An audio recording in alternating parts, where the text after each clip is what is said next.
Le cinquième ange sonna de la trompette. Je vis une étoile qui était tombée du ciel sur la terre. Il lui fut donné la clé du puits de l'abîme afin qu'elle l'ouvrît. Puis il monta du puits une fumée comme celle d'une grande fournaise. Le soleil et l'air furent obscurcis par la fumée du puits. De la fumée sortirent des sauterelles qui se répandirent sur la terre. Il leur fut donné un pouvoir comme celui des scorpions de la terre.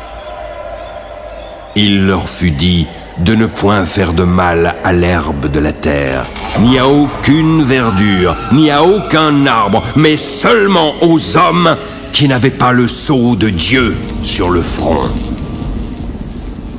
Il leur fut donné non de les tuer, mais de les tourmenter pendant 5 mois.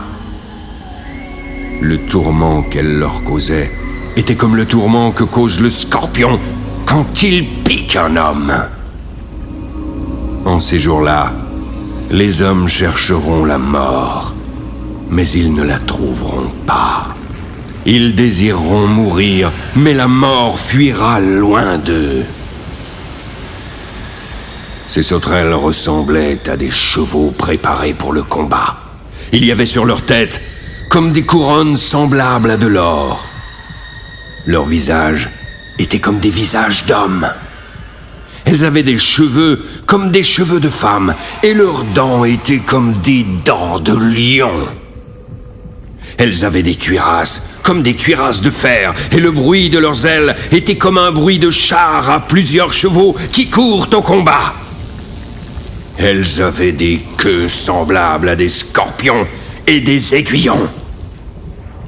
C'est dans leur queue qu'était le pouvoir de faire du mal aux hommes pendant 5 mois. Elles avaient sur elles comme roi l'ange de l'abîme, nommé en hébreu Abaddon et en grec Apollyon. Le premier malheur est passé, mais voici, il vient encore 2 malheurs après cela. Le 6e ange sonna de la trompette. J'entendis une voix venant des 4 cornes de l'autel d'or qui est devant Dieu.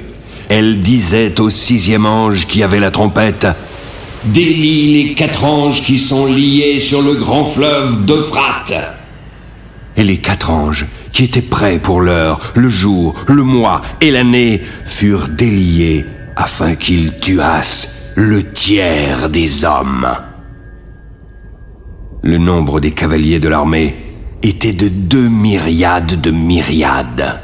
J'en entendis le nombre.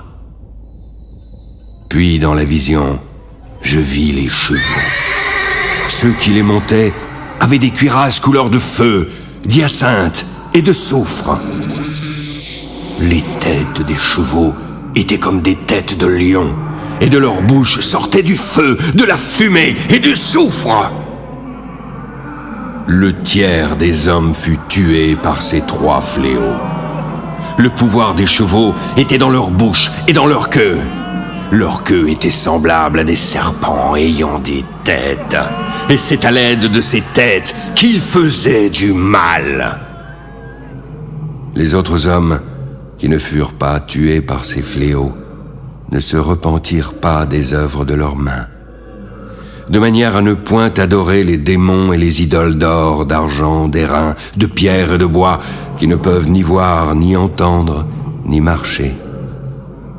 Ils ne se repentirent pas de leurs meurtres, ni de leurs enchantements, ni de leur impudicité, ni de leur vol.